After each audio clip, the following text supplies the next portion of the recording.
Bonjour tout le monde.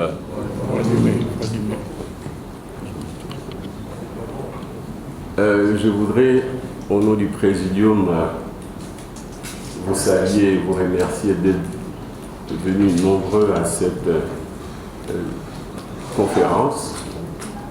C'est la deuxième de la grande série de conférences que nous avons programmées pour présenter nos propositions de réformes institutionnelles. Avant toute chose, je voudrais vous demander de vous lever pour observer une minute de silence en mémoire de toutes nos victimes à l'est du pays, victimes du pillage.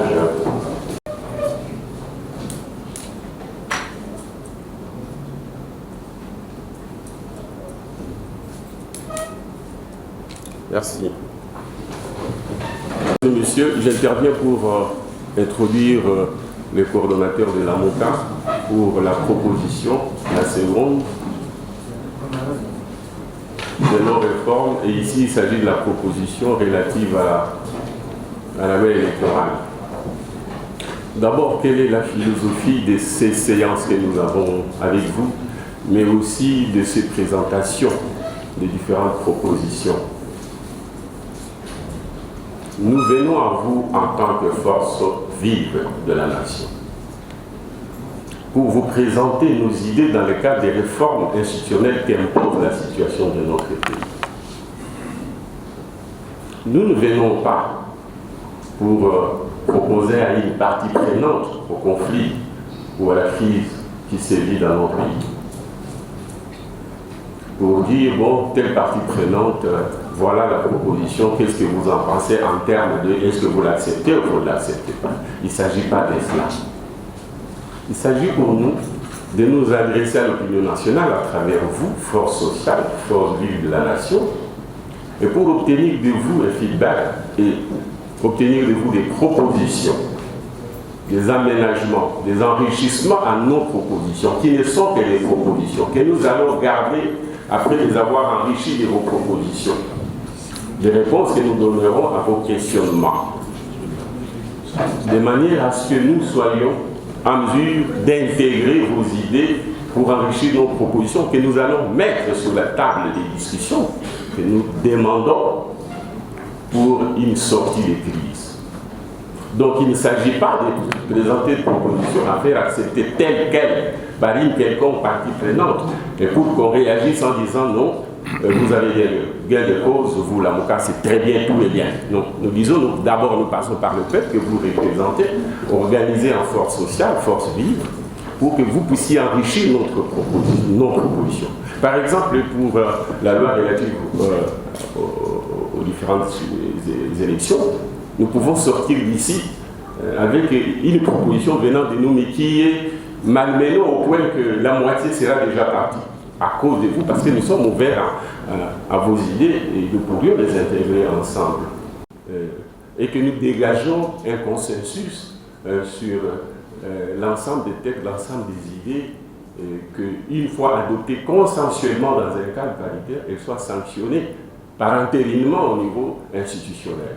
Et parce que toutes les parties auront compris que nous nous sommes trompés, que les choses se sont mal passées, et que donc pour la prochaine fois, nous avons fait telle correction, de manière à ce que les prochaines sélections soient bonnes et pour qu'on atteigne ce que nous, la MOCA, appelons la vérité des yeux. Ça, c'est la philosophie globale. Donc, nous ne sommes pas ici pour vous présenter un texte que nous allons transmettre sur quelqu'un qui va la valiser telle qu'elle ou les refuser. Non. Il n'y a pas un texte qui sera valisé par l'une ou l'autre partie. Il y aura plusieurs textes qui feront l'objet de discussions pour un consensus éventuel, de manière à ce que nous puissions aller vers une réforme qui soit consensuelle. Ça, c'est la première chose. La deuxième chose, pourquoi les réformes institutionnelles? Ce que nous proposons, et nous sommes d'avis que tout le monde est d'accord à l'idée qu'il faut faire une réforme, ce que nous proposons est une solution à ce qui se passe à l'est de notre pays. Ce qui se passe à l'est de notre pays montre que nous ne sommes pas un État souverain. Un État souverain, c'est un État qui est capable de défendre sa patrie, ses terres, défendre ses populations, a une économie, a une diplomatie agissante, a aussi une défense capable d'assurer l'intégrité du territoire. Ce n'est pas l'État. Et pourquoi on n'a pas un État souverain? Et parce qu'on n'a pas de dirigeants souverains incarnant la légitimité du peuple.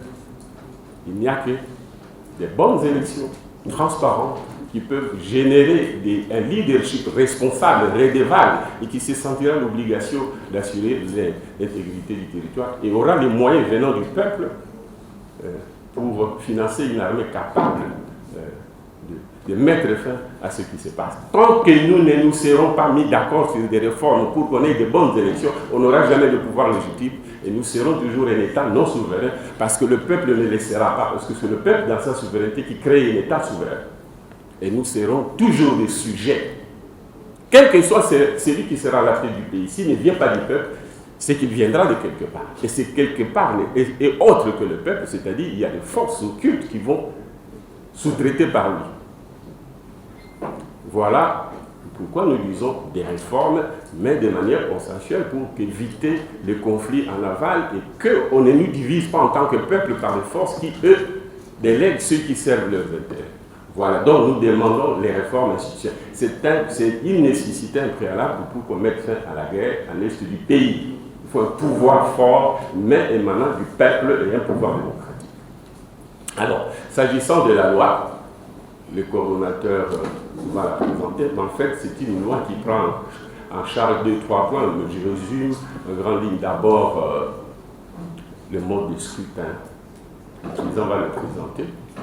Ensuite, nous nous sommes prononcés implicitement dans le texte sur les 2 tours. Est-ce que c'est 2 tours ou un tour? Nous disons un tour.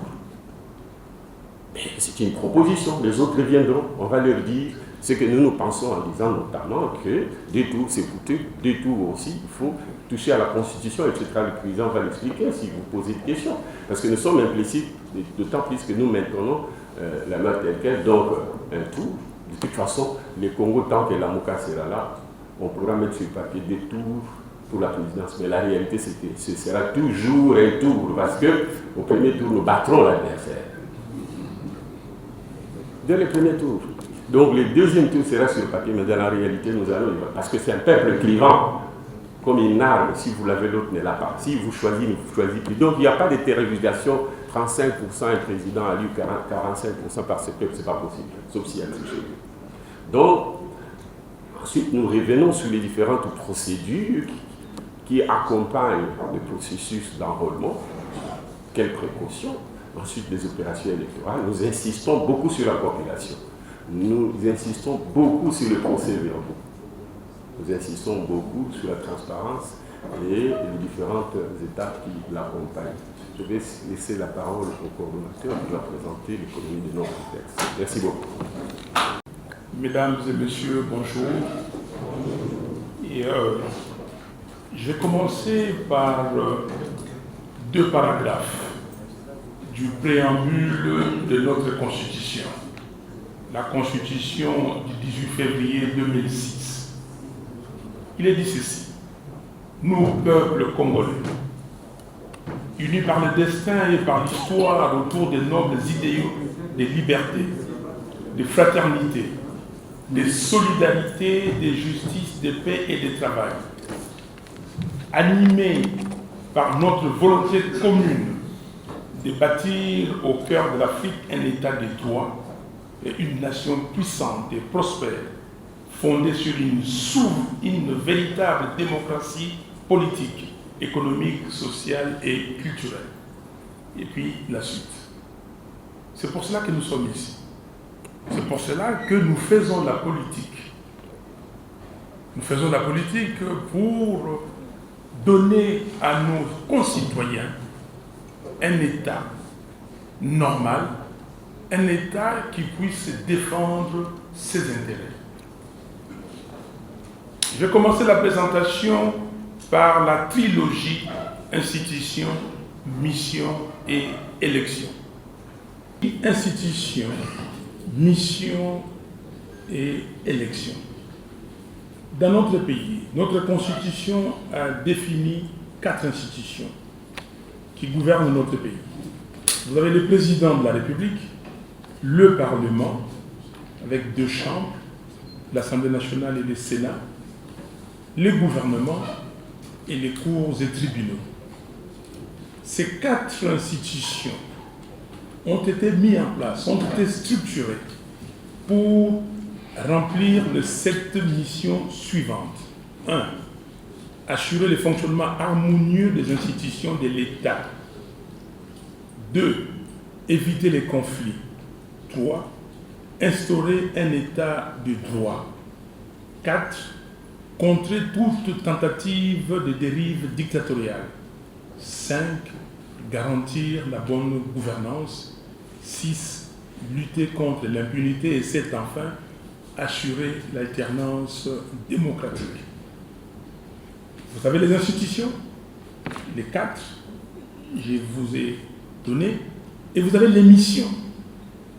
Mais ces missions doivent être remplies par les personnes. Et ces personnes sont choisies au moyen des élections. Les élections ne sont pas un moyen pour permettre à qui veut garder le pouvoir, conserver le pouvoir, de les conserver. Non.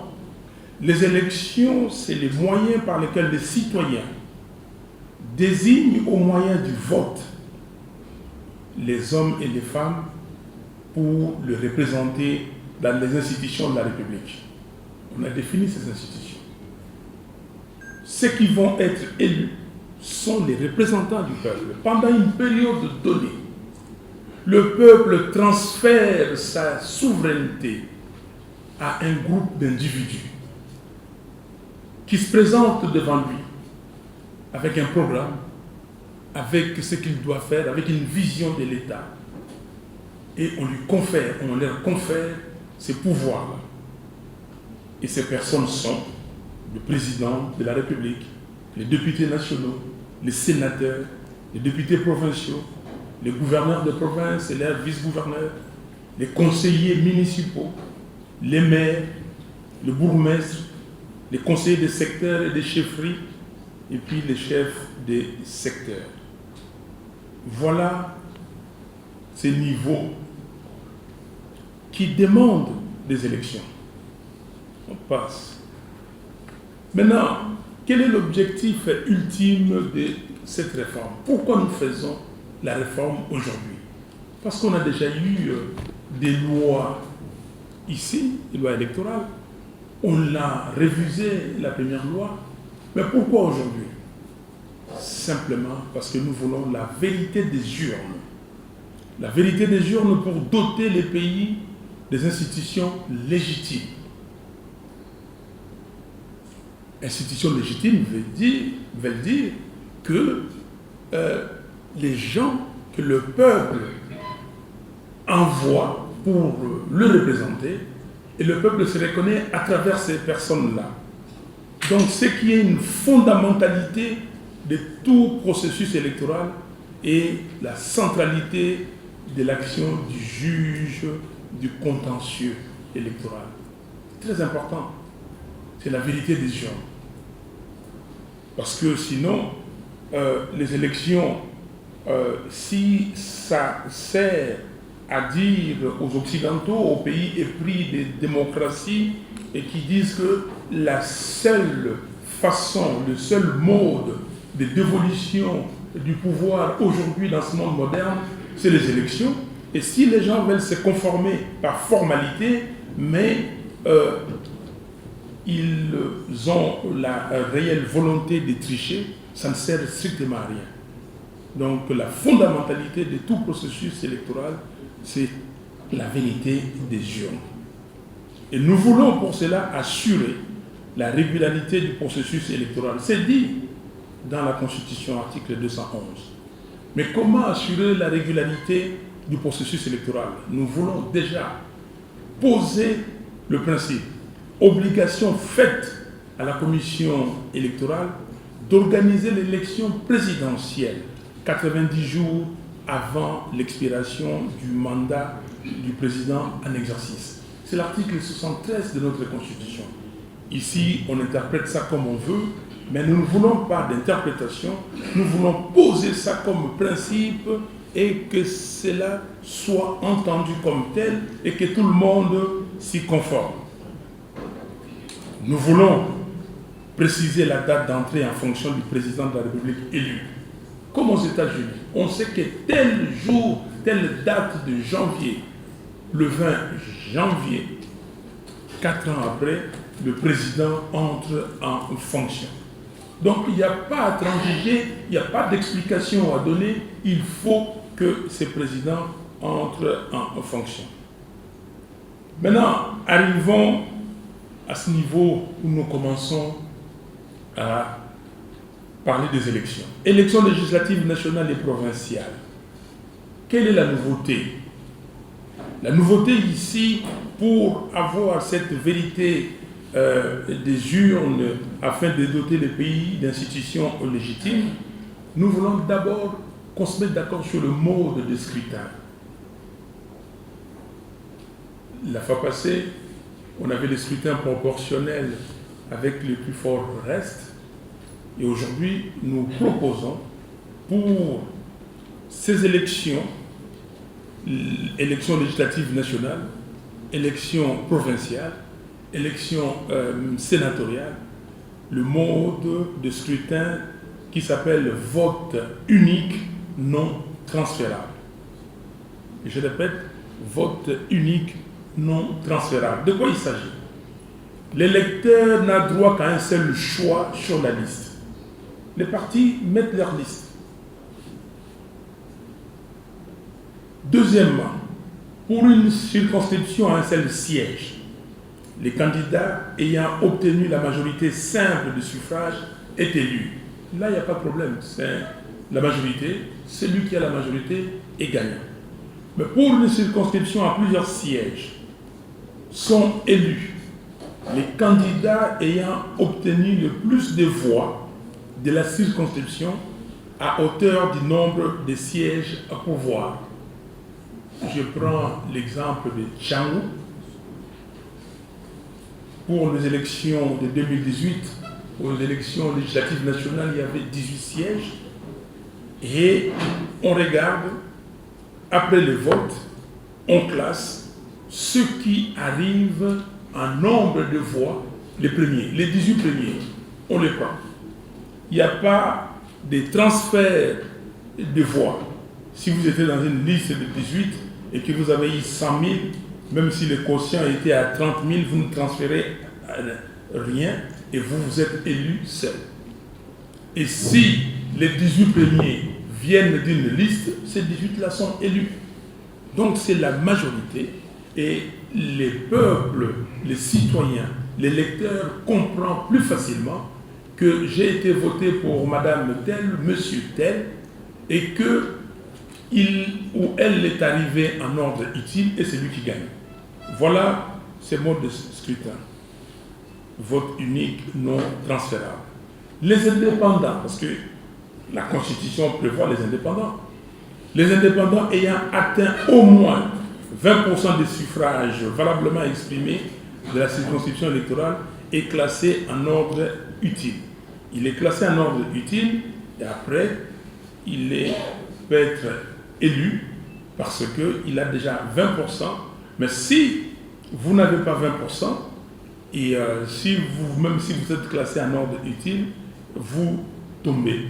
Parce que l'idée ici, c'est de renforcer les partis, de renforcer les grands ensembles pour avoir une assemblée nationale, un Sénat relativement homogène, puissant, avec des forces politiques qui représentent réellement le peuple. Et c'est pour cela que nous supprimons le seuil qui était avant 1%, 3%, 1% pour les élections législatives nationales et 3% pour les provinciales. Et nous disons aujourd'hui, nous mettons par contre ce que nous pouvons qualifier de seuil de candidature, seuil de recevabilité des candidatures. Qu'est-ce que cela veut dire? La loi congolaise demande à ce que le parti soit le parti national, qui est représenté partout. pour, renforcer la cohésion nationale. Il n'y a pas de parti des clans, il n'y a pas de parti des provinces, c'est un parti national. Et pour être national, ça veut dire que vous devez être relativement partout. Et c'est pour cela que nous disons qu'à l'Assemblée nationale, il y a 500 sièges. C'est qu'au moment des dépôts de candidature, il faut présenter au minimum 350 candidatures. 350 candidatures pour passer, pour que la CNI déclare votre ou vos listes recevables. Donc, c'est ce que nous appelons seuil de recevabilité des candidatures. Pour les élections législatives nationales, 70% sur la province. Le siège de la province, par exemple, à Kinshasa, c'est 44. Je ne compte pas les 4 qui sont cooptés. 44, il faut avoir présenté 70% de ces 44 sièges pour que votre liste soit reçue. Donc, à la fin de l'exercice, quand on dépose des candidatures, la CNI établit des listes. Il y a des gens qui seront tombés parce qu'ils n'auraient pas rempli cette condition, ces critères de seuil de recevabilité des candidatures. Maintenant, comment nous définissons les circonscriptions électorales? Il y a un problème. Il y a des circonscriptions aujourd'hui. J'ai parlé de Tchangou aujourd'hui, 18 sièges. C'est énorme. Je parle de Lubumbashi, 21 sièges. Et nous voulons avoir des sièges qui permettent aux gens d'avoir un contact direct avec l'électorat. Alors, nous disons pour les législatives nationales, les circonscriptions sont les territoires, la ville, mais pour les villes de Kinshasa et de Lubumbashi, la commune. Kinshasa n'aura plus les 4 districts, il n'existe plus de districts, le Kunga, Tchangou, Mohamba et Funa. Non, Kinshasa, ce sont les communes, comme aux législatives provinciales, les communes. Lubumbashi, il y a 7 communes aussi. La même chose, vous me direz pourquoi pas Kisangani. On a regardé la taille. On a regardé la taille de chaque ville. On a dit que ce sont les 2 villes où il y a plus de population, où les circonscriptions donc ont beaucoup de sièges et nous préférons les réduire au niveau des communes. Pour les législatives provinciales, c'est exactement la même chose, mais simplement donc, dans les provinces, vous avez la ville et les territoires, et dans les villes de Kinshasa et de Lubumbashi, la commune, mêmement.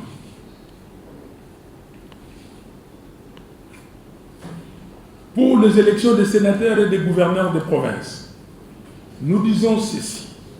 Il faut éviter ce que nous avons connu et ce que nous connaissons depuis 2006-2007 avec l'achat des consciences, avec l'achat des positions, avec l'achat des sièges.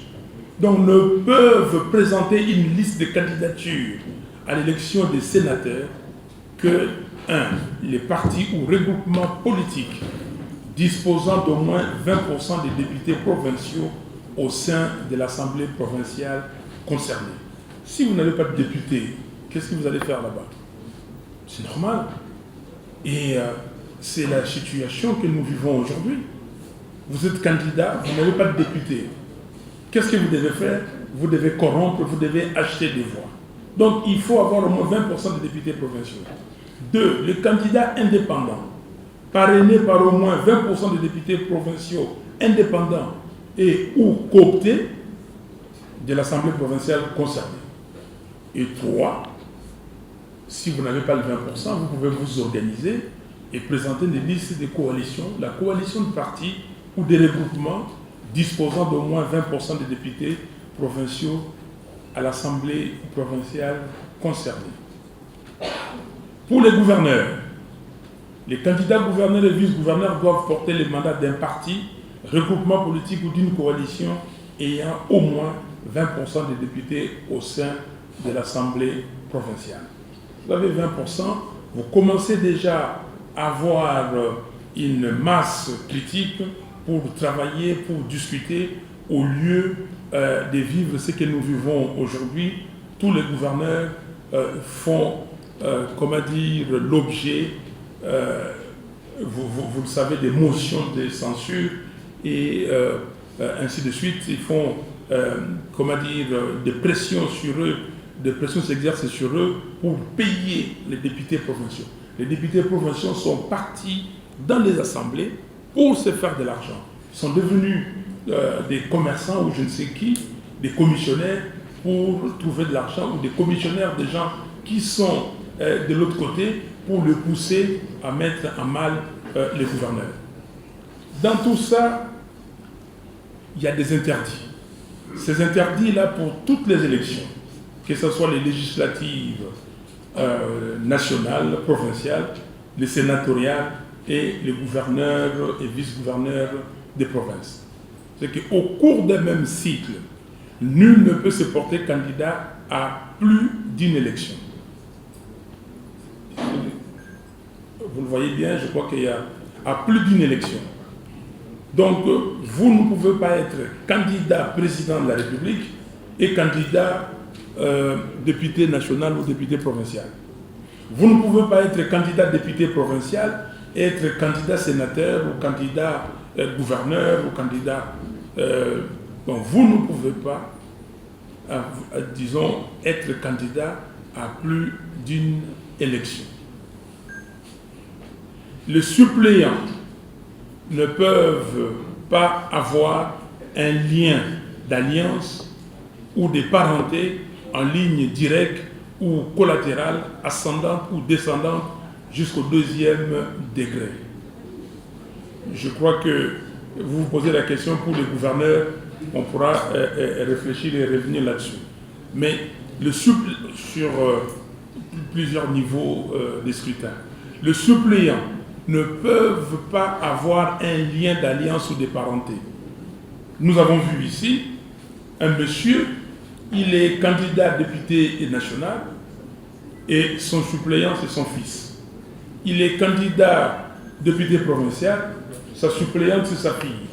Il est candidat sénateur, sa suppléante c'est sa femme. Ça ne va pas. Ça ne va pas et il s'organise pour payer partout ou pour tricher dans la fabrication des résultats et être élu, et toute la famille, député national, sénateur, député provincial. Donc ça, nous ne pouvons plus accepter ça, c'est une innovation majeure. Maintenant, le vote en lui-même. Quel est le moyen de vote et qu'est-ce que nous faisons pour les contentieux électoraux? Les votes par bulletin papier, le moyen auquel on a été toujours habitué, et puis par la machine à voter. Dernièrement, on a fait l'expérience de la machine à voter. Cette machine que nous avons refusée au départ, à juste titre d'ailleurs, parce que l'article 237 ter de la loi électorale en vigueur disait que le vote électronique est prohibé, il était interdit. Nous avons eu des organisations ici comme Westminster Foundation for Democracy, une organisation britannique qui est venue, qui a dit vous pouvez utiliser ces machines comme imprimante à condition que on ne transfère pas, on ne transmette pas les résultats électroniquement. Et nous sommes mis d'accord avec les évêques catholiques, les révérends protestants, les religieux, dans les discussions, et nous sommes mis d'accord avec la CNI pour dire à la CNI, si la machine à voter est utilisée en tant qu'imprimante, nous y allons. Et la garantie qu'ils ont donnée, mais malheureusement, à la fin, ils ont envoyé les résultats. Et c'est pour cela, nous mettons cette note. Hormis le vote, la machine à voter ne peut servir que d'imprimante et doit être dépouillée de toute autre fonction telle que la transmission des données. Quand on a transmis les données, rapidement, la direction de la CNI, comme elle était instrumentalisée, a vite montré les vrais résultats à la personne à qui on devait montrer. Et puis on a décidé d'arrêter tout le processus, d'arrêter la compilation des résultats et de fabriquer les résultats. Donc ça, on ne peut pas accepter cela. Donc la vérité des urnes. Et pour qu'il y ait cette vérité des urnes, nous voulons faire ceci. Il faut la numérisation obligatoire des procès-verbaux et des fiches de résultats avant leur transmission. Quand vous le numérisez, tout le monde sait que dans tel bureau, voici les résultats. Le nombre de votants, les votes valablement exprimés et chaque candidat a eu tel nombre de voix ou tel autre nombre de voix. On annonce des résultats préliminaires par circonscription et leur publication par bureau de vote. L'idée ici, c'est de ne pas laisser le monopole de publication des résultats préliminaires ou même provisoires à la seule CNI. Nous demandons au CLCR, donc dès qu'ils ont le résultat, il faut que ce soit une cérémonie qu'ils publient et comme ça les gens savent exactement qui a gagné quoi ou combien de voix et qui a été élu, en tout cas qui s'attend à ce que la CNI le proclame. Et vous le savez, dans les pays des vieilles démocraties, en France par exemple, quand à 20h on annonce la personne qui a gagné, ce n'est pas les résultats venant du ministère de l'Intérieur. Aux États-Unis, dernièrement, quand on a annoncé le président Biden, ce n'était pas les organisations officielles, c'était CNN qui a annoncé. Donc on doit pouvoir avoir les moyens de connaître les vainqueurs. Un parti qui s'est bien organisé, comme l'AMOCA dernièrement, nous avions 220 observateurs et nous connaissions les résultats. Et c'est comme ça que nous avons publié. Quand nous avons vu, l'Église catholique publier ces résultats, nous avons dit, voici les nôtres. On les a publiés et preuve à l'appui, des PV comme preuve à l'appui et des procès-verbaux que nous avons amenés à la Cour constitutionnelle. Donc, obligation faite à la CNI de publier les résultats provisoires du vote, de suffrage par bureau des votes, de les afficher sur ses locaux et de les poster sur son site web. L'article 71 de la loi actuelle le dit très bien, mais on ne le fait pas. Et ici, ça devient une obligation.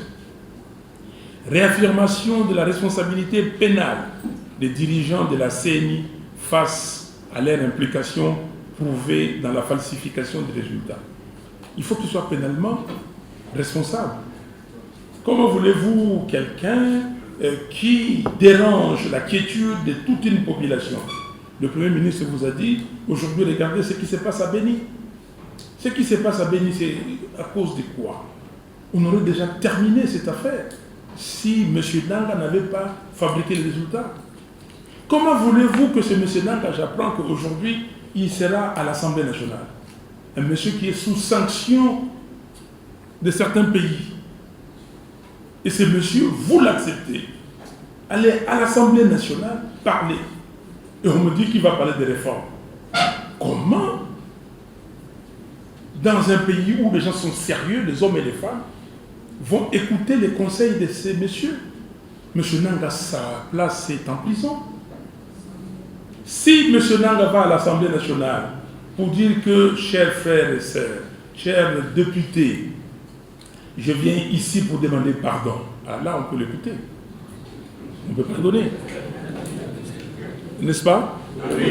Ben, nous avons dit que nous sommes des croyants.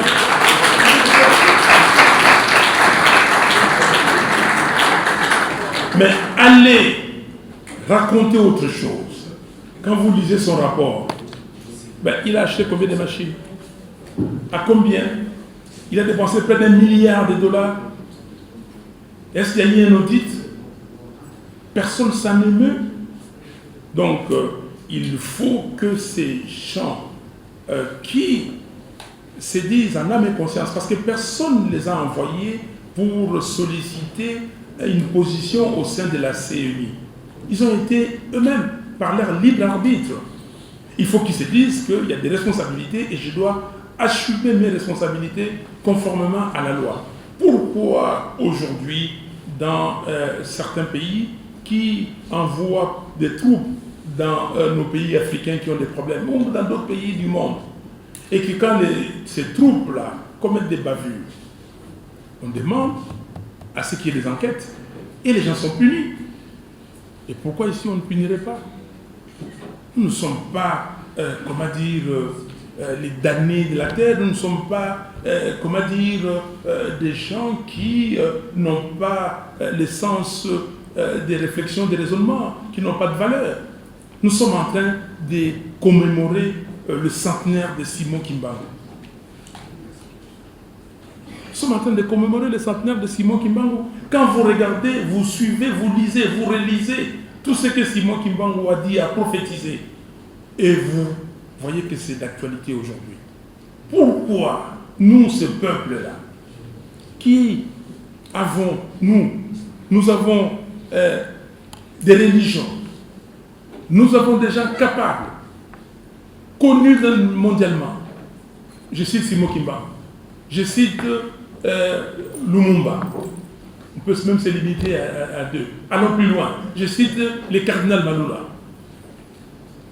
qui a proposé un rite au Vatican. Même à un moment donné, on l'a traité de cardinal païen, mais le rite a été accepté. Aujourd'hui, suivez les rites zaïrois. Je l'ai dit comme ça, parce que c'est le nom. Suivez les rites zaïrois. Moi, je suis un enfant de Malula. Je célébrais la messe avec Malula. Suivez les rites. Mais après avoir eu des gens comme ça, je peux continuer. Je cite que ceux qui sont passés. Et vous me dites, non, on peut tolérer, on peut accepter que quelqu'un trouble la quiétude de tout un peuple. On peut tolérer, on peut accepter que les institutions soient des institutions illégitimes.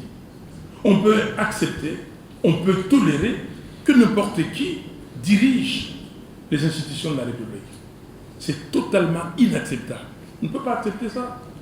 Donc, il faut que ces gens-là soient comptables de leurs actions.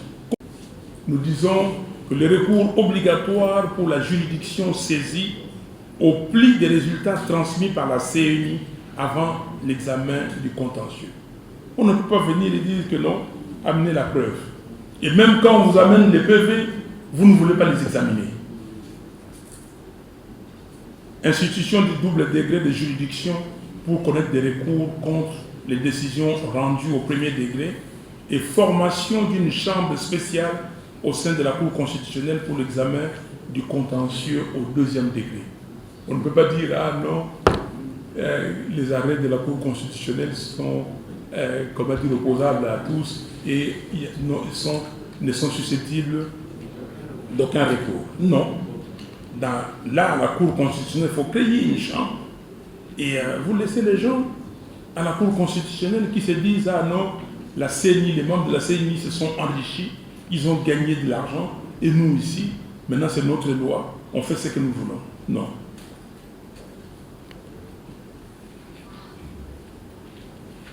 Voilà, chers amis, après ce que je viens de dire, ces innovations, je vais vous donner d'autres innovations qui sont obligation de procéder à l'authentification de la carte d'électeur à l'aide d'un dispositif spécifique. Vous comprenez pourquoi nous disons ça. Et nous reviendrons bientôt pour vous proposer aussi la réforme sur la loi sur l'identification et l'enrôlement des électeurs. C'est très important.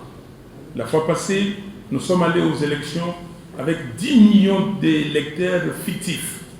Et vous avez compris que ces 10 millions d'électeurs fictifs étaient mis de côté pour profiter de la machine à voter et passer ces 10 millions aux candidats à qui on devait passer pour que si on lui ajoute 10 millions et qu'il devienne le premier. Et je vous le dis, Dieu merci, si le système avait marché, on ne serait pas là. M. Ramazani serait président. Beaucoup de gens, on ne discute pas de ça. Mais si Ramazani Chadari n'est pas président aujourd'hui, simplement parce que ceux qui avaient des machines à voter chez eux à la maison, avec des cartes d'électeurs fictives, ceux-là n'ont pas pu transférer leurs résultats.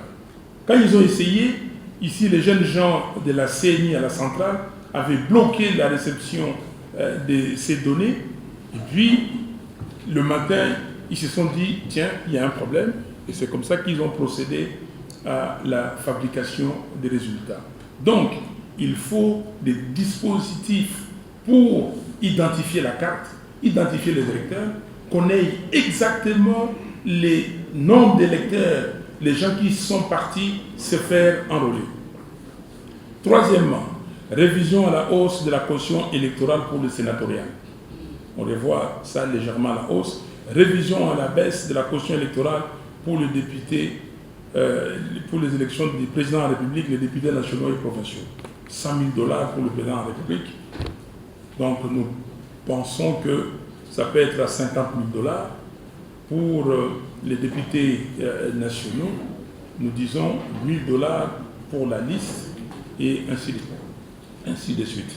Reconnaissance à tout candidat s'estimant lésé de saisir le Conseil supérieur de l'audiovisuel et de la communication et d'en exiger réparation dans un bref délai.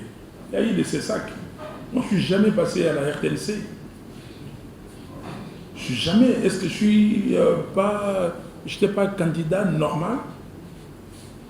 Donc, il faudrait que les conseils supérieurs de l'audiovisuel et de la communication sachent que tout candidat a droit et tous ils ont le même droit et ils doivent être traités équitablement. Démission d'office des présidents de juridiction compétentes en matière de contentieux électoral en cas de non-examen et du dépassement du délai légal prévu pour le traitement du contentieux électoral. On dit que c'est 2 mois, par exemple, et les gars restent pendant 6 mois. On a vu les députés provinciaux, les députés nationaux, pardon, ils étaient là à la session de mars. Ils ont été, validés, leur mandat a été validé, et au mois de juin, on vient, on leur dit que non, vous n'êtes plus député. Parce que ces messieurs de la Cour constitutionnelle ont décidé ce qu'ils ont décidé. Révision à la hausse du délai de saisine de la Cour constitutionnelle, tant pour les réclamations et contestations relatives à la validité d'une candidature à l'élection présidentielle que pour celles relatives aux résultats de la dite élection. Donc, pour donner suffisamment de temps. Et nous disons, pour terminer, qu'il faut rationaliser les systèmes. Il faut rationaliser la démocratie. Nous sommes un pays aujourd'hui, il y a 700 partis politiques. Et dernièrement, j'avais assisté à une réunion où le secrétaire général en charge des partis politiques disait il n'y a pas 5 partis dans ces pays qui sont en règle. C'est-à-dire qui chaque année font un rapport, des partis qui ont un siège, et des partis qui se réunissent normalement, et des partis qui discutent avec les membres. Il n'y en a pas plus de 5. Donc, mais comment avoir ces nombres 700 et ils vont venir pour compétir et ça cause des problèmes aussi pour la vérité des gens. Et donc, pour cela, nous disons, comme dans d'autres pays, dissolution d'office de tout parti ou regroupement politique n'ayant obtenu aucun siège à l'issue des élections organisées au cours d'un cycle électoral. Si vous n'avez pas de siège, donc nous pensons que c'est beaucoup plus irrationnel. Merci.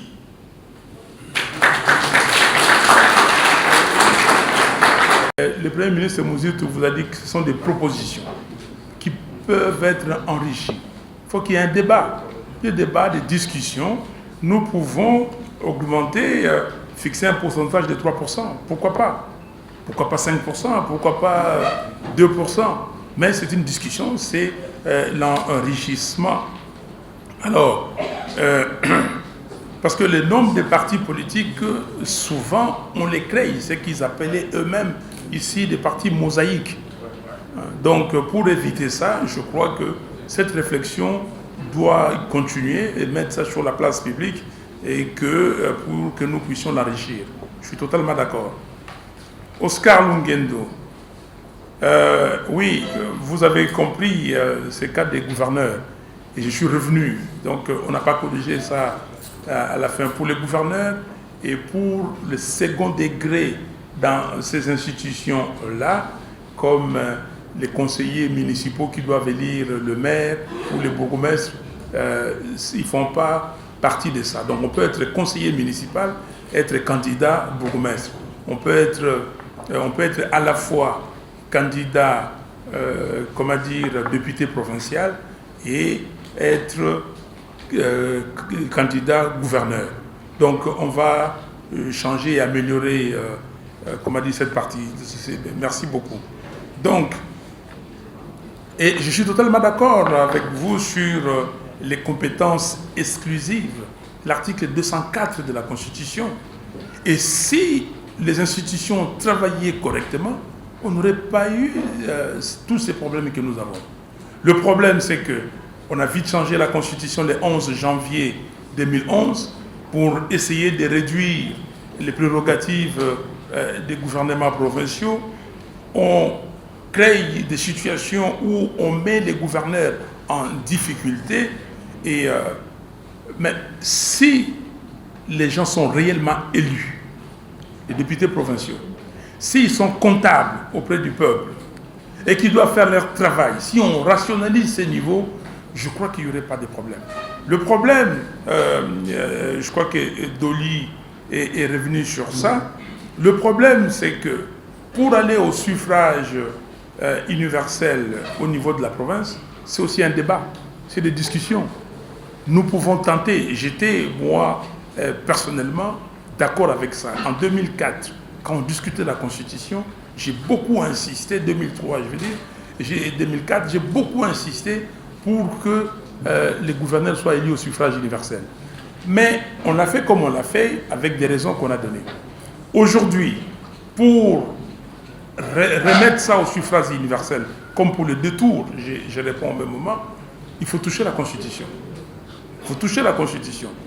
Donc, nous, ce que nous nous sommes dit, qui va toucher la Constitution aujourd'hui? Quelle institution? Et ces articles-là, pour qu'ils soient touchés, il faut un large consensus national. Il faut une grande consultation.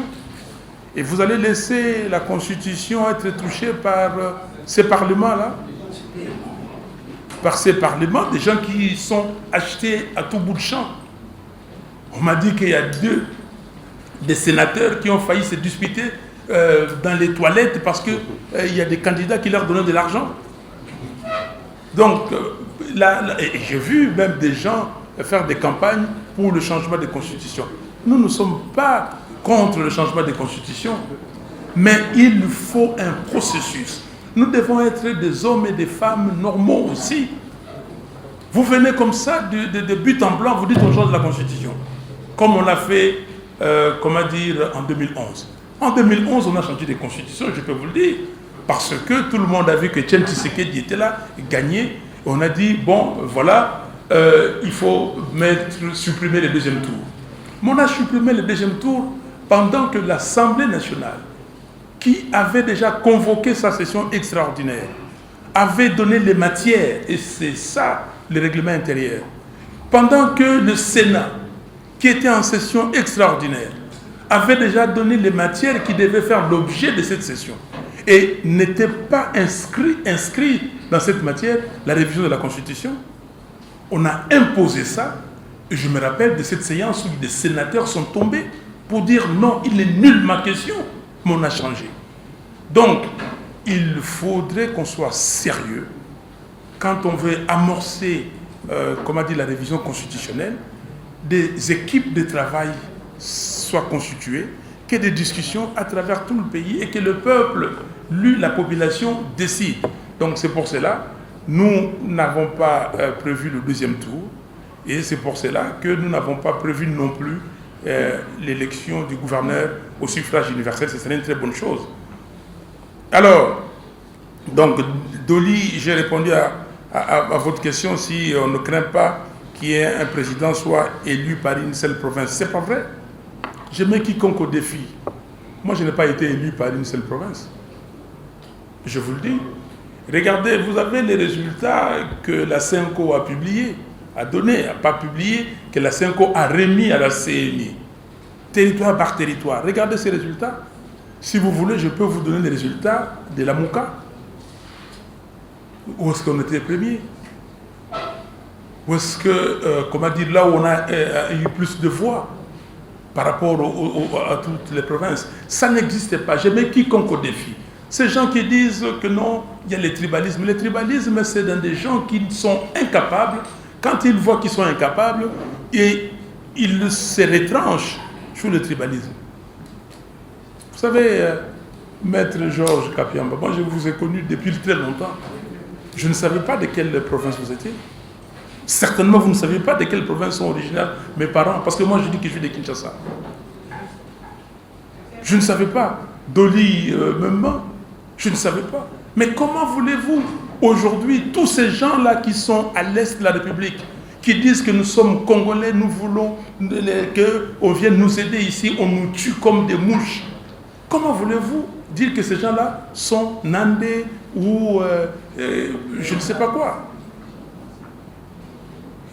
Arrêtez cette affaire de dire que les tribalismes, que personne ici, dans ces pays, personne ne pourra être élu à n'importe quel niveau que par sa tribu ou sa famille. Personne. Parce que, j'aborde maintenant la question des locales. Nous avons traité des élections locales. Mais dans le développement, on n'insiste pas beaucoup parce que les élections locales sont les élections des familles. Je posais la question à ma tante à moi, la petite sœur de ma mère. Je dis, bon, village, là, qui est là, ainsi de suite. Et s'il y a élection demain, comment ça va se passer? Il me dit, mon fils, il y aura des problèmes. Si tel est élu et tel autre n'est pas élu, les familles vont se disputer. J'ai dit, ok, ça c'est ma tante. Je menais des enquêtes. Je suis allé jusqu'à Kikonka. Je suis allé dans les communes ici, Kassavubu, Matete, Maluku. À Maluku, je vois des gens qui me disent, vous savez que l'élection provinciale, législative provinciale, pour nous, c'est les élections de famille. Ici, je ne vais pas citer les noms. Nous, tel autre, qui était sénateur, qui était député provincial, on ne se parle plus. Mais nous sommes de la même famille. Nous sommes de la même famille. Vous osez placer donc l'élection ou ces élections locales. Et tant qu'on n'a pas rationalisé les autres niveaux avant, et qu'il y ait tricherie, les familles vont se disputer, ils vont se tuer. Alors vous parlez de tribalisme. Quand des familles, je suis parti à Kikonka, on me dit qu'ici, des dossiers que nous traitons, c'est une famille qui se dispute des terres, mais ils ont même grand-père. Le même grand-père, et l'autre dit que non, ce n'est pas votre grand-père. Comment vous allez gérer ça? Donc nous devons avoir un pays sérieux, qui a des institutions légitimes, et des institutions qui s'occupent, comment dire, du vécu quotidien de ces peuples. Et vous allez voir, ces problèmes vont se dissiper. Ceux qui parlent de tribalisme, je suis né dans la ville de Kinshasa, grandi dans la ville de Kinshasa. Chers amis, je vais quiconque au défi ici, je vais vous citer 10 de mes amis. La seule, bon, peut-être vous allez dire, c'est ça le tribalisme, la seule, comment dire, le critère, c'est qu'ils sont Kinois. Parce que nous sommes nés ensemble, on a vécu, on a été à l'école, et ainsi de suite. 10 de mes amis intimes, c'est le seul critère. Les critères, c'était, tu habites quel quartier? Tu es dans quelle école? C'était les critères. Donc, s'il vous plaît, et j'insiste sur ça, peuple congolais, nous ne sommes pas des gens qui sont sectaires. Nous recevons. J'étais étudiant à Paris. quand je voyais d'autres nationalités. J'étais zaïrois à l'époque, on était fiers d'être zaïrois. On ne se disait jamais que je suis de tel. Mais je voyais d'autres nationalités, ils se distinguaient par leur tribu, pas nous. Que personne ne vous trompe sur cette affaire des tribus. Alors, Paulette, Madame Kimuntu, vous dites les 3 circonscriptions qui n'ont pas été élues et qui n'ont pas participé au vote en 2018. Il y avait Yumbi, Béni-Ville, Béni-Territoire et Butembo. Donc les 3 dernières dans le Nord Kivu et Yumbi au Maïndombe. Alors, mais votre question est pertinente. Quid de ces circonscriptions là aujourd'hui où il y a des problèmes? Comment on va aller demain faire des élections à Béni ou un peu plus loin, à Massissi? Comment on va faire des élections? Donc c'est une question très importante et sur laquelle nous devons nous plancher. La sécurité électorale, ça existe. La sécurité électorale, la sécurisation des élections.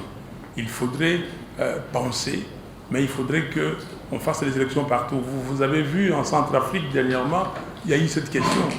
Mais ils sont revenus, ils ont fait voter ces gens-là. Aujourd'hui, les gens de Béni, de Butembo, Béni-Ville, Béni-Territoire, Yumbi n'ont pas voté leur président de la République. Et surtout, même avec les résultats fabriqués, la différence, c'est 671 000 voix. Vous voyez? Même tricher, on ne sait pas tricher. 671 000 voix et les 4 circonscriptions qui n'ont pas participé à ces votes, c'était 1 300 000 électeurs. Mais pourquoi on a demandé à ces concitoyens plus tard de voter leurs députés provinciaux et nationaux et leur président? Donc c'est une question qu'il faut résoudre, je suis totalement d'accord avec vous. Merci. Les coordonnateurs ont abordé l'ensemble des questions. Je vais me limiter à répondre à la question. L'ami qui l'a posé n'a pas présenté son nom et comme il y avait des journalistes, je n'ai pas pu l'apercevoir moi-même pour l'identifier. En fait, c'est la double question de compétences exclusives des provinces et parallèlement aussi la question de l'élection du gouverneur comme souverain universel. D'abord, s'agissant des compétences exclusives, il n'y a pas que le ministre de l'SPT, les ministres de la Santé et les ministres de l'Agriculture qui confisquent les compétences exclusives des provinces.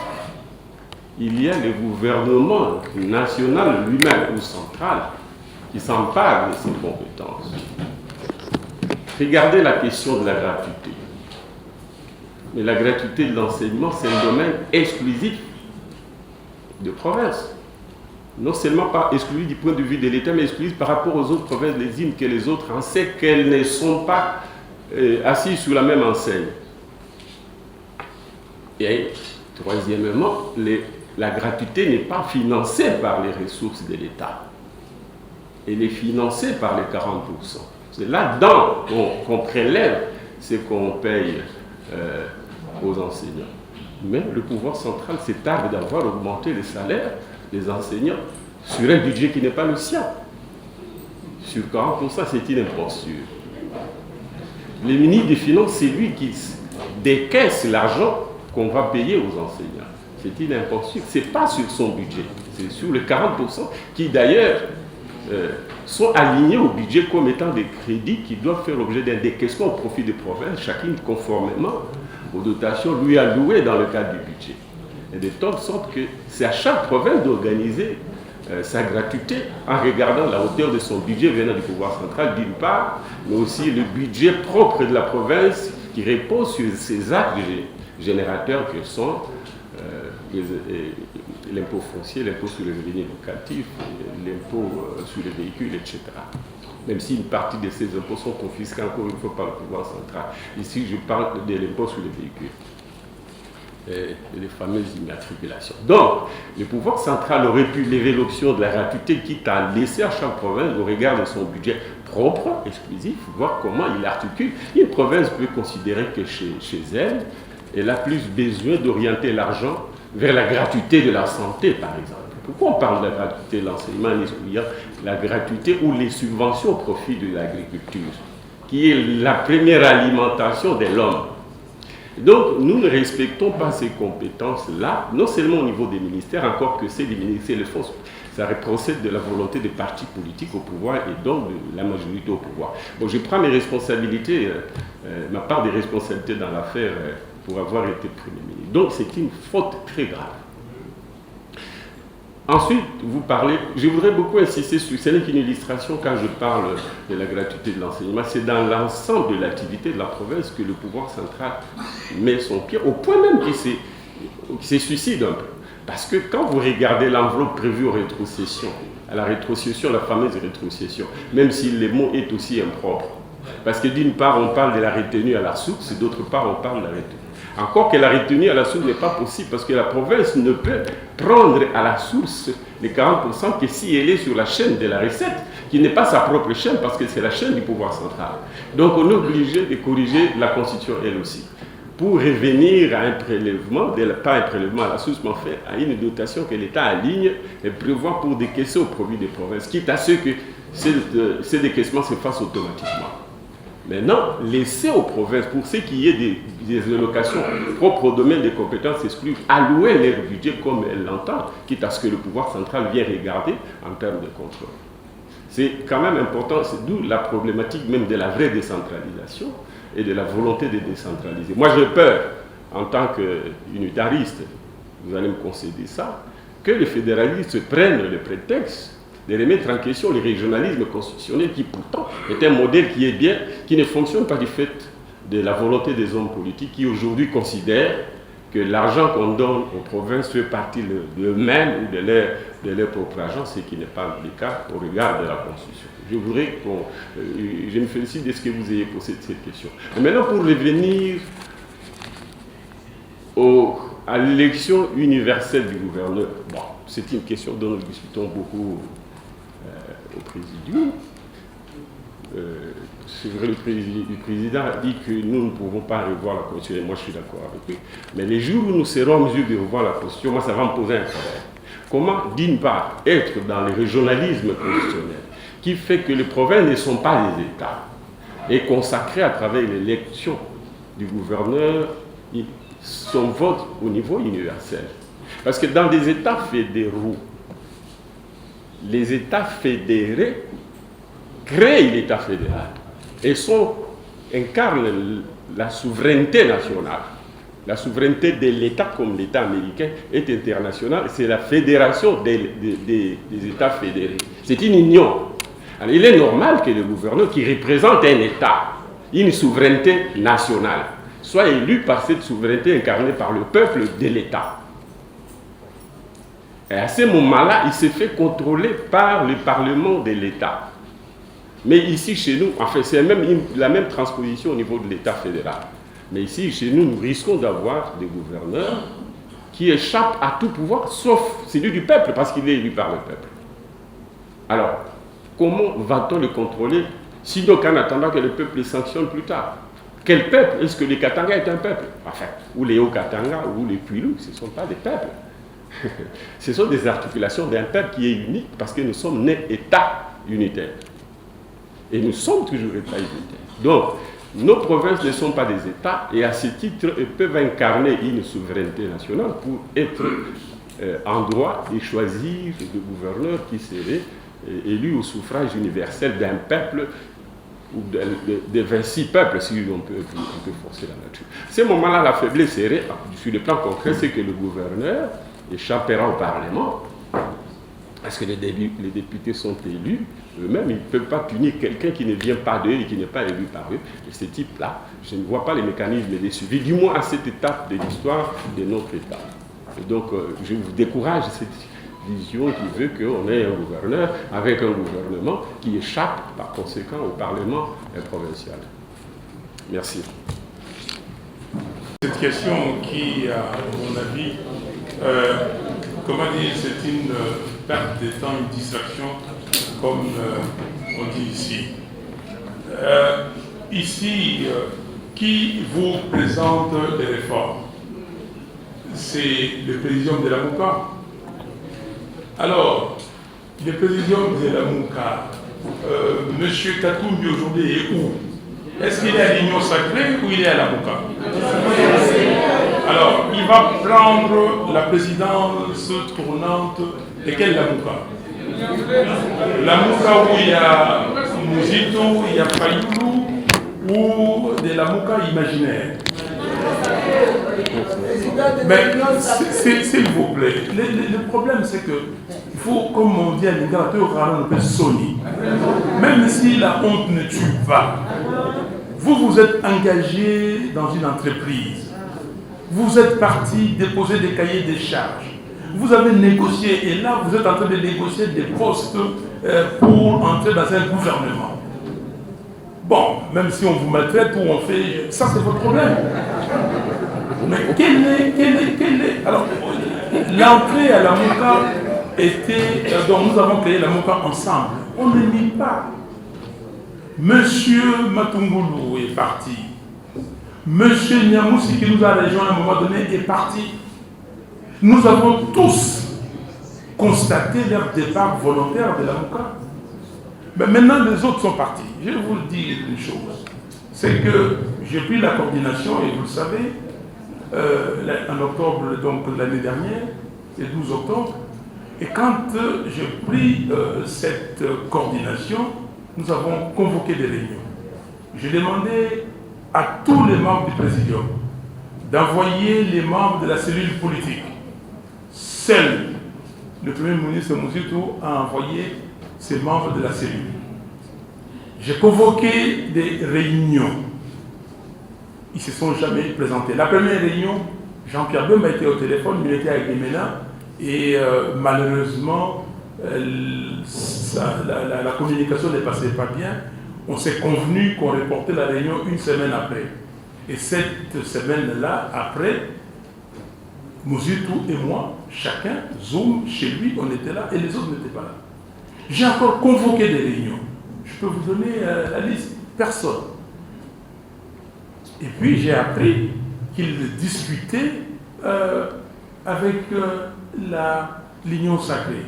Monsieur Katumbi nous a écrit, lui a écrit en disant qu'il a reçu sa convocation ou son invitation pour assister aux consultations de M. Félix Tshisekedi. Et il recommandait à tout le monde d'y aller. Nous avons des textes et demain, samedi 10, nous allons faire la passation entre moi-même et le Premier ministre.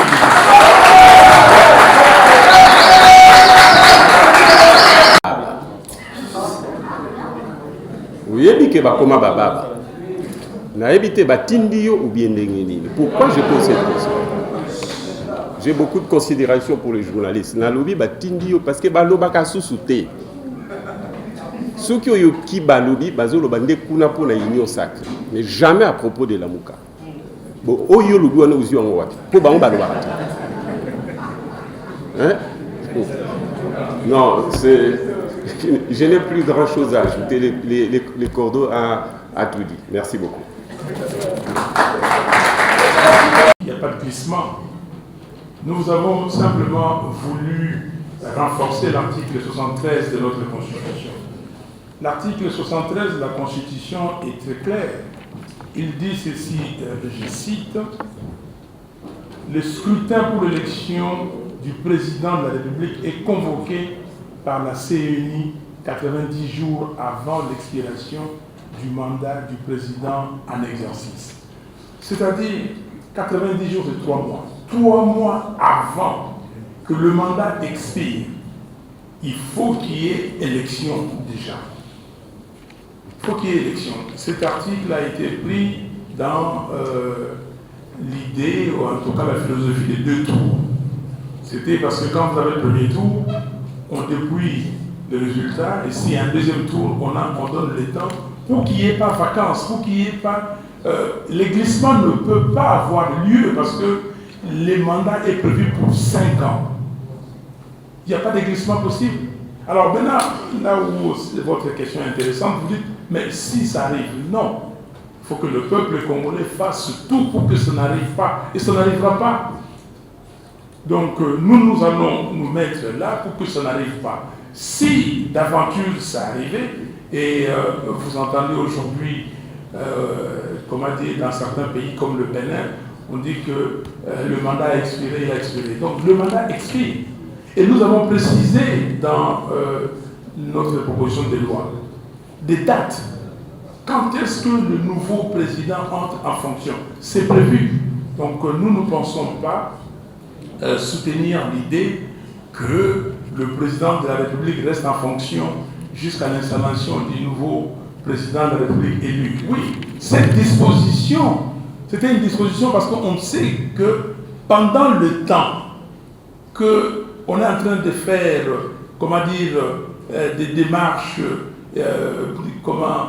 pour que le nouveau président prenne ses fonctions, que l'autre termine le mandat, on connaît déjà le président de la République. Aux États-Unis, c'est bien connu. Au mois de septembre de l'année dernière, il y a eu élection, mais le président est entré en fonction le 20. Cette disposition, c'est ça que ça signifie. Pendant ce temps-là, Biden a été élu. Pendant tout ce temps-là, c'est Trump, le président Trump, qui était en fonction, qui restait en fonction. Mais le 20 janvier, quoi qu'il arrive, peut-être en cas de force majeure, mais quoi qu'il arrive, il doit partir. André, la loi sur la CNI, donc vous revenez sur la loi sur la CNI. 23 membres, ce n'est pas un problème. Ces 23 membres de la plénière, donc 6 qui s'ajoutent aux 17 du bureau pour composer la plénière, mais ils ont des fonctions bien précises. Rappelez-vous, nous avons parlé de la dépolitisation et de la fonctionnalisation de la CNI. Tous les 17 membres, en tout cas les 8 des confessions religieuses et les 8 de la société civile, chaque membre préside une commission technique.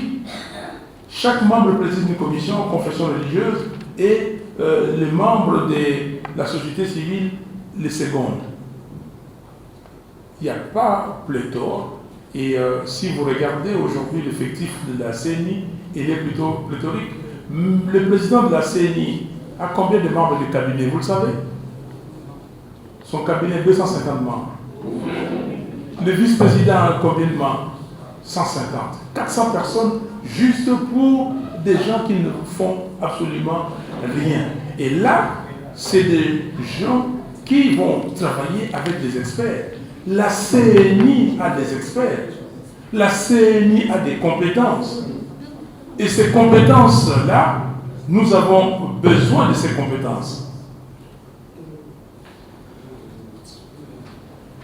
Nous avons besoin de ces compétences pour que la CNI fasse un travail important. Donc, ne vous en faites pas. La présidence rotative n'est pas un problème. La présidence rotative, c'est pour que personne ne se considère comme le plus important, que personne ne s'accapare tout le travail. Et si le travail est fonctionnalisé, si les gens font le travail au jour le jour et ils suivent, c'est lui qui va venir, il prend la relève. Le président de la CENI n'est que là comme porte-parole. Et c'est ça que nous voulons. Donc, dépouiller le président, le tout-puissant président, sur le plan financier, sur le plan, c'est lui qui doit fabriquer les chiffres, sur le plan, il est le Dieu sur la terre, sur terre, ça, on ne veut plus de ça. Nous ne voulons plus de ça. Et c'est beaucoup plus efficace que vous ne le pensez. Et oui, le travail demande la technicité, ça demande les leaderships. Mais les techniciens sont là à la CENI et ils font le travail. S'il y a un bon leadership, et ils seront bien dirigés. Les élections municipales et locales, vous avez dit qu'on avait traité les 26 provinces des mois-nés. Cette réflexion est une très bonne réflexion. La Constitution avait fixé les 26 provinces. Mais la Constitution n'a pas dit tout de suite vous allez appliquer les 26 provinces aujourd'hui. Je suis totalement d'accord avec vous, si ça dépendait de moi, on allait les faire au fur et à mesure. Les Congo n'a pas commencé avec 11 provinces.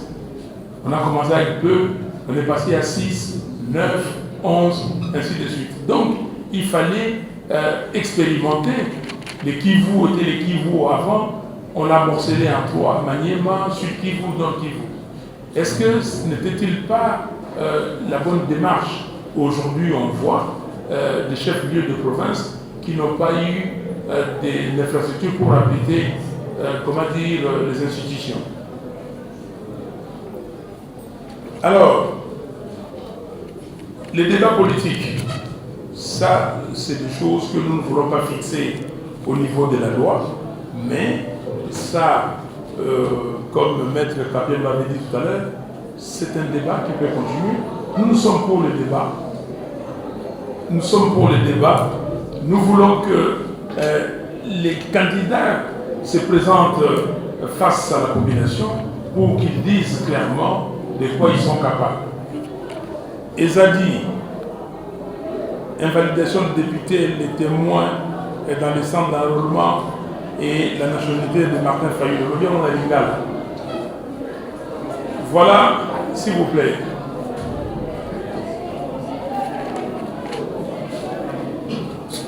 Invalidation des députés, on a raison que vos vendis, vos élis, les députés, si validé le mandat à Bango, 3 mois, 4 mois, 5 mois après, il faut invalider Bango. Et il faut totaler Bango.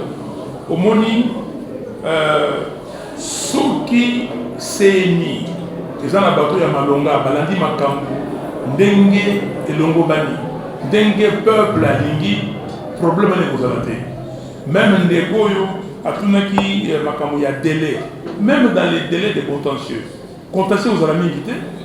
Alors, contentieux, c'est parce que Montonio soit dit que non, même la joie quittée, laquelle a contentieux pour nous, on va faire un bon pour nous. Mais ceux qui bateau, Bazali, n'a ni kata nyoso, n'est pas le pays. Bazoa, ba PV, ba numérisé à beau. Au lieu que ba PV, on est tamboli, mboka mobimba. Bateau ba yebi o yozwaki. Ceux qui ont bibi, ba batala ozwaki à beau. Mais le problème, vous allez sauter. Contentieux, vous allez réduire. Bah, contentieux, tout ça, parce que Montonio, ça y est, dit, ce que tous les Montonio sont à l'élection, alors, bah, la Zouaki. Tout le monde. On ne peut pas avoir 19 000 candidats sur 500 sièges et que les 19 000 gagnent. Donc, pour l'Anikambo, il y a un témoin dans le centre et enrôlement. Il faut, bah, parti politique, plutôt, Talayango Malamu.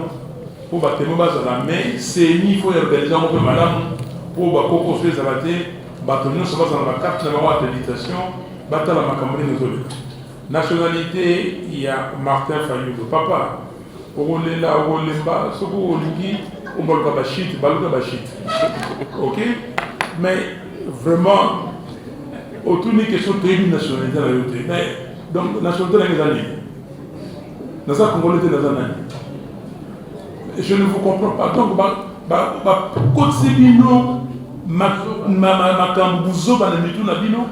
alors, parce qu'on répétait Bouzo, et puis Bondini yango. Mon amour qui monte mon quoi, le non, non, non, Batinda Bisoto le bango, Yaman Tolobaki, Zaï Nemona.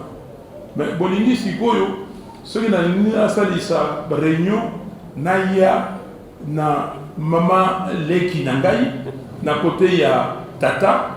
Leki nangai, maman leki nangai na côté ya maman, noko nangai parce que maman n'a pas de pouvoir. Bon, il nous a ça à niveau. Et nous épouser nous sommes là. Mais voilà. Mais s'il vous plaît, autre que distraction.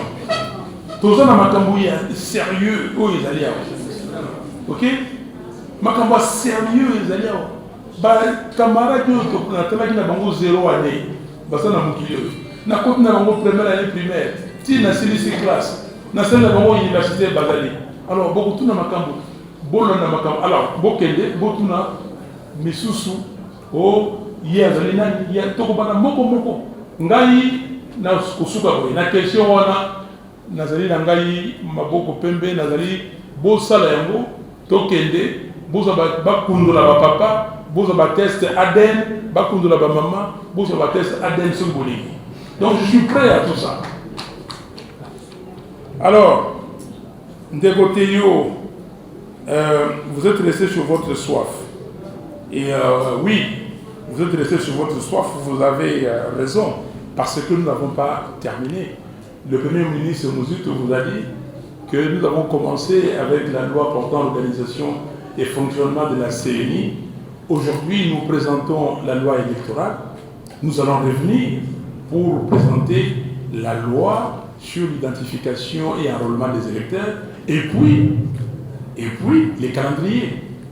Donc vous êtes restés sur... Il y a un calendrier, nous avons déjà tout ça. Pour nous, nous pensons qu'en août, au plus tard, juillet-août 2013, et 2023, nous pouvons organiser des élections. Nous avons des calendriers, on va vous donner des dates, en tout cas, et la loi portant identification et enrôlement des électeurs, et les calendriers pour les opérations, nous allons les présenter au même moment. Et ça viendra, on vous dira quand. Et c'est les hommes. À propos des hommes, nous avons dit qu'il faut des hommes qui sont crédibles, mais surtout qui ne sont pas partisans. D'où les 8 confessions religieuses. Nous ne voulons plus d'une CENI présidée par une personne qui, d'ailleurs, contrairement à ce qui a été dit, ne vient pas d'une église, mais c'est un citoyen qui est parrainé par l'église, une seule, ou plusieurs. Mais il n'y a pas pris de responsabilité de la part de l'église à ce moment-là. Nous voulons que l'église, qu'elle vienne collégialement à travers les 8 confessions religieuses pour que le représentant soit neutre et non partisan, c'est-à-dire ne venant pas des partis politiques, mais aussi que les églises, les confessions viennent à titre personnel avec des gens, non pas qu'ils parrainent, mais avec des gens qu'ils délèguent. C'est un renforcement de la CENI pour corriger les faiblesses auxquelles vous faites allusion, au lieu qu'on revienne à l'organisation des élections par le moins, par le pire, c'est-à-dire l'administration publique. Ensuite, nous décentralisons la CENI, et parce que le pouvoir au niveau libéré est décentralisé, et il y a un organe de contrôle, c'est-à-dire la plénière, qui a le pouvoir d'orientation et aussi des décisions, des contrôles et des sanctions, ce qui ne fut pas le cas. Ensuite, nous déconcentrons l'administration de la CENI en créant 2 directions avec une division du travail à l'intérieur pour que toutes les compétences au niveau administratif ne soient pas assumées par un seul directeur, comme c'est le cas ici, sous tutelle d'un seul membre du bureau, à savoir le vice-président de la CENI. Donc, nous sommes dans la logique d'améliorer la qualité des hommes, dans la logique d'améliorer les structures et dans la logique d'améliorer le texte qu'on adapte, plutôt qu'on adapte, mais pour qu'on en tire comme conséquence la modification des structures. C'est le seul choix qui nous reste. Il s'agit d'améliorer. Mais maintenant, l'intérêt du débat, est-ce que notre amélioration est la meilleure? Ça, c'est le débat. Nous n'avons pas la prétention de voir la vérité, enfin, d'avoir la vérité. La vérité viendra des discussions comme celle que nous avons maintenant.